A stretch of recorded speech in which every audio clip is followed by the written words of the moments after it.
ಉಪನಿಷತ್ತಿನಲ್ಲಿ ಒಂದು ಕಥೆ ಬರ್ತದೆ. ಸನ್ನಿವೇಶ ಎಂತ ಅಂತ ಹೇಳಿದ್ರೆ, ವಿಶೇಷವಾಗಿ ನಿನ್ನೆ ಗುರು ಪೂರ್ಣಿಮಾನ ಆಚರಣೆ ಮಾಡಿದ್ವಿ, ಇವತ್ತು ಗುರುಗಳ ವಾರ.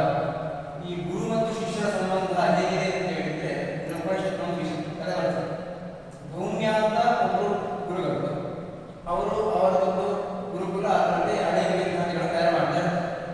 ಅವರಿಗೆ ವಿಶೇಷವಾಗಿ ದೊರಕಿದಂತಹ ಮೂರು ಶಿಷ್ಯರ ಅಂತ ಹೇಳಿದ್ರೆ ಉದ್ಧಾರ, ಉಪಮನ್ಯು, ವೈರಾಗ, ಈ ಮೂರು ಶಿಷ್ಯರೇನಿದ್ದಾರೆ ಇವರು ವಿಶೇಷವಾಗಿ ಅವರಿಗೆ ಅಂದರೆ ಅವರ ಗುರುಗಳ ಕಾರಣವನ್ನು ವಿಶೇಷವಾಗಿ ಪಡೆದುಕೊಂಡವರು.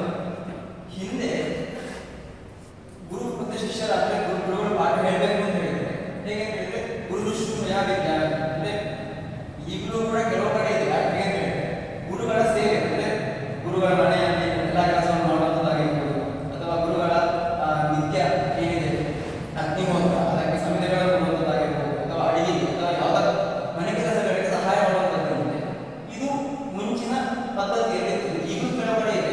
ಮುಂಚೆ ವಿಶೇಷವಾಗಿ ಇದೆ ಅಂದರೆ ಗುರು ಶುಶ್ರೂಷೆ ಮಾಡಿದ್ರೆ ಅವರು ಮತ್ತೆ ಅಂದರೆ ಎಷ್ಟೋ ವರ್ಷಗಳ ಕಾಲ ಈ ಗುರುವಿನ ಸೇವೆ ಮಾಡಿದಾಗ ಕೊನೆಗೆ ಅವರು ಪಾಠವನ್ನು ಹೇಳುವಂಥದ್ದು ಕ್ರಮ ಇದೆ. ಅದು ಮುಂಚೆ ಅಂದರೆ ಇವರ ಗುರುಗಳಲ್ಲಿ ಹೀಗೆ ಭೂಮಿಯಲ್ಲಿ ಏನ್ ಮಾಡ್ತಾರೆ, ಉದಾಹರಣೆಗೆ ಹೇಳ್ತಾರೆ ಏನಂತ ಹೇಳಿದ್ರೆ ನಮ್ಮದೇ ಒಂದು ವಿಧಿ ಇದೆ, ಗದ್ದೆ ಇದೆ.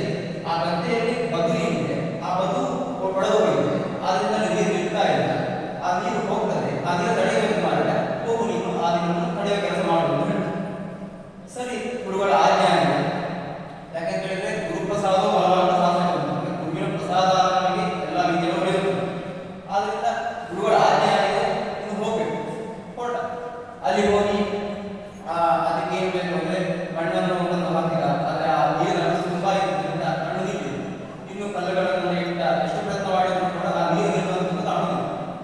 ಕೊನೆಗೆ ಇಲ್ಲ ಗುರುಗಳು ಹೇಳಿದ್ದಾರೆ ಆ ನೀರನ್ನು ನಿಲ್ಲಿಸಬೇಕು, ಹೇಗಾದ್ರೂ ಮಾಡಿ ಅಂತ ಹೇಳಿ ಅವನೇ ಆ ಬದಿಗೆ ಅಡ್ಡ ಮನೆ ಬಿಡ್ತಾರೆ. ನೀರು ಅವನಿಗೆ ಮನಸ್ಸನ್ನು ಖುಷಿ ಆಗ್ತದೆ. ಸರಿ ಆಯ್ತು, ನಾನು ಗುರುಗಳು ಹೇಳಿದ ಕೆಲಸವನ್ನು ಮಾಡಬೇಕು. ಇಲ್ಲಿ ಗುರುಗಳ ಕಾಯ್ತಾ ಇದ್ದಾರೆ, ನಾನು ಉದಾಹರಣೆಗೆ ನೀರು ಬೆಳೆಸಿದೆ, ಉದಾಹರಣೆ ನಿಂತಾನೆ, ಇದು ಬರಲಿಲ್ಲ. ಸಾಯಂಕಾಲ ಆಯಿತು, ಉದಾಹರಣೆ ಬರಲಿಲ್ಲ. ಗುರುಗಳು ಏನ್ ಮಾಡ್ತಾರೆ ಅಂತ ಹೇಳಿದ್ರೆ ಉದಾಹರಣ ನನ್ನ ಶಿಷ್ಯ ಬರಲಿಲ್ಲ ಅಂತ ಹುಡುಕಿಕೊಂಡು ಹೋಗ್ತಾರೆ.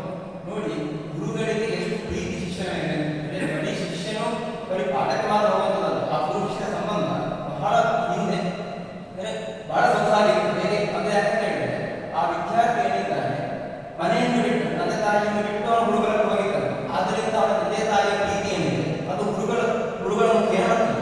ಅದಕ್ಕೆ ನಾವು ಕಾಲದಲ್ಲಿ ಮಾತೃ ದೇವೋಭವ, ಪಿತೃ ದೇವೋಭವ, ಆಚಾರ್ಯ ದೇವೋಭವ ಅಂದರೆ ತಂದೆ ತಾಯಿಗಳ ನಂತರ ಸ್ಥಾನದ ನಾವು ಆಚಾರ್ಯ ಗುರುಗಳು. ಆದ್ದರಿಂದ ಅಷ್ಟು ಪ್ರೀತಿಯಿಂದ ಅವರು ಸಾಯಂಕಾಲ ನನ್ನ ಶಿಷ್ಯ ಇನ್ನೂ ಬರಲಿಲ್ಲ, ನಾನು ಹೇಳಿದ ಕೆಲಸ ಆಗಿದೆ ಹೋಗುವ ಅಂತ ಹೊರಡ್ತಾರೆ. ಹೋದಾಗ ಗುರುಗಳು ಇವರನ್ನು ಉದ್ಧಾರಕ ಏನಿದೆಯಪ್ಪ ಅಂತ ಹೇಳಿಕೊಂಡು ಕರೆದುಕೊಂಡು ಹೋಗುವಾಗ ಇವನಿಗೆ ಕೇಳಿ ಎದ್ದಿರ್ತಾರೆ. ಅಂದರೆ ಆ ಮದುವೆಯನ್ನು ನನ್ನ ಮನೆಗೆ ಎದ್ದಿತ್ತು, ಗುರುಗಳೇ ನಾನು ಹೇಳಿದ್ದೇನೆ, ನಾನು ಇಷ್ಟು ಹೊತ್ತು ಕೂಡ ಇಲ್ಲಿ ಮಲಗಿದ್ದೀನಿ, ಹೇಳಿದ್ರಲ್ಲ ನೀರಿರಬೇಕು ಅಂತ ಹೇಳಿ ಅದು ನಿಲ್ಲಿಸ ಕೆಲಸ ಮಾಡಿ ನಾನು ಗುರುಗಳಿಗೆ ನೋಡಿ ಬಹಳ ಖುಷಿ ಆಗ್ತದೆ. ಯಾಕಂತ ಹೇಳಿದ್ರೆ ಅವನು ಆ ಗುರುಗಳು ಹೇಳಿದಾಗ ಒಂದೇ ಒಂದು ಮಾತಿದೆ, ಅಲ್ಲಿ ಅವನನ್ನೇ ಅವನಲ್ಲಿ ಉಳಿವಾಗಿಟ್ಟ.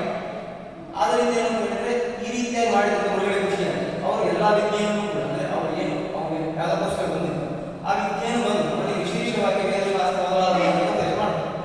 ಹೀಗೆ ಹಿಂದೆ ಗುರು ಶಿಷ್ಯರ ಸಂಬಂಧ ಈ ರೀತಿಯಾಗಿದೆ, ಈಗಲೂ ಕೂಡ ಇದೆ. ಈಗ ನಾನು ಇಲ್ಲ ಅಂತ ಹೇಳುವುದಲ್ಲ, ಆದರೆ ಆ ಗುರು ಶಿಷ್ಯರ ಸಂಬಂಧ ಏನಿದೆ ಅದೇ ರೀತಿಯಾಗಿದೆ. ಶಿಷ್ಯ ಅಂತ ಹೇಳಿದ್ರೆ ಬರೀ ಪಾಠ ಕೇಳುವಂಥದ್ದು ಮಾತ್ರ ಅಲ್ಲ, ಆ ಗುರುಗಳಲ್ಲಿ ನಮ್ಮ ಕಷ್ಟವನ್ನು ನಾವು ಹೇಳಿಕೊಂಡಾಗ ಆ ಕಷ್ಟವನ್ನು ಪರಿಹಾರ ಮಾಡುವಂತಹ ಸಾಮರ್ಥ್ಯ ಏನಿದೆ ಗುರುಗಳಿಗೆ ಇರ್ತದೆ. ಆದ್ದರಿಂದ ಗುರುಗಳ ಸನ್ನಿಧಾನದಲ್ಲಿ ನಾವು ಇದ್ದೇವೆ. ಗುರುಗಳ ವಿಶೇಷವಾಗಿ ನಿನ್ನೆ ಗುರು ಪೂರ್ಣಿಮಾ ನಡೆದಿದೆ, ಅದೇ ರೀತಿಯಾಗಿ ಗುರುವಾರ ವಿಶೇಷವಾಗಿ ಗುರುಗಳ ವಾರ. ಆದರೆ ನಾವು ಕೂಡ ಆ ಗುರುಗಳಿಗೆ ನಮ್ಮ ಎಲ್ಲ ಕಷ್ಟ ಅಂದರೆ ನಮಗೆ ಏನಿದೆ ಎಲ್ಲರನ್ನೂ ಕೂಡ ನಾವು ಅವರಿಗೆ ಅರ್ಪಿಸಿ ನಮ್ಮದೇನಿಲ್ಲ ಅಂದರೆ ಇವ್ರು ಯಾರು ದಾಸರು ಕೂಡ ಹೇಳಿದ್ದಾರೆ, ಗುರುವಿನ ಗುಲಾಮನಾದ